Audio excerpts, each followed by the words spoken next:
Absolutely. I mean, we hold our party elections every 2 years. It's incredible how time passes.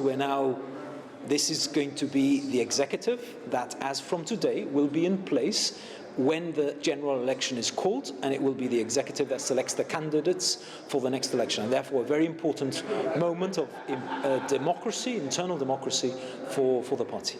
Tell me how it works for the GSD, because do you have to be in the executive to be able to stand with the party at the elections? No, you don't. You have to be a party member for a certain period of time to offer yourself for candidature. It then gets assessed by the party executive. People get shortlisted and so on. But look, the important first aspect, which is today, we need to have the internal democracy done. Elections are held every 2 years. It's done in 2 rounds. Every party is different, of course. We do 2 rounds, first in March and now at the AGM. And at the end of tonight, we will have the executive in place, and the next meeting of the executive will take place on Monday, and it will be the new executive in place for the next election. But you're not actually going to say at this moment who the executive is? Well, we will communicate the results in our press release that we will issue after tonight, and it'll be clear who will be on the executive, and we will do so also and confirm the results of the motion to confer life membership on Daniel Feetham, together with releasing part of the vision of change that we set out today when I spoke to members. And that life membership on Daniel Feetham, what exactly does that mean? Well, it means that he will sit, if the motion is approved, he will sit on the executive as a life member. There are different types of membership of the executive. There are elected members of the executive.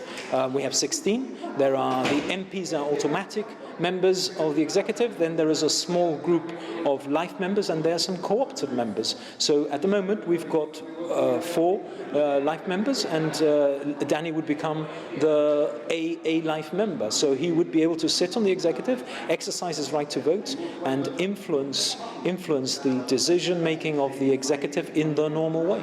And actually be able to stand. Yes, of course. Look, even if he wasn't on the executive, Danny Feetham, if he wanted to offer himself for candidature in the future, can do so. He is someone that, as I said tonight, deserves life membership for all the efforts he has done for the GSD, for all the reasons that I gave tonight, and I hope it is backed by members. How happy are you with the executive?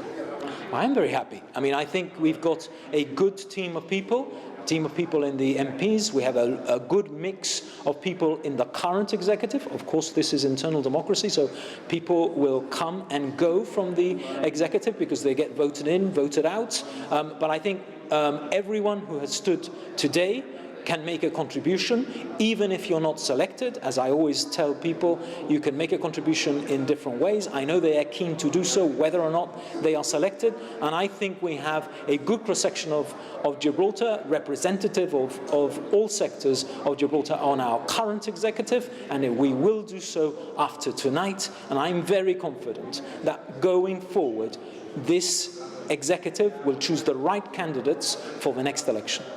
We've heard of new leadership in the GSLP and going forward with unity. Could the fact that you remain as leader work against you in that your party does not offer anything new? Well, look, I mean, if Gibraltar Vasquez becomes the leader, I will congratulate her.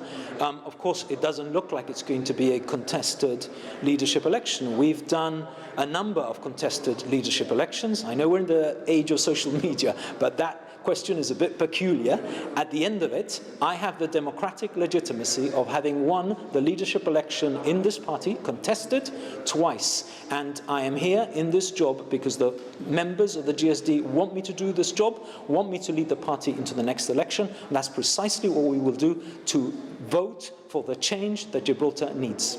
And if an election were to be called early, would the GSD be ready? Absolutely. We will be ready whenever it is. Indeed, there are things going going on in the political panorama, either externally or internally in Gibraltar, that clearly indicates that it might be possible that there might be an early election. So of course we are factoring everything in, and we are getting ready, and we will be ready whenever the election is called.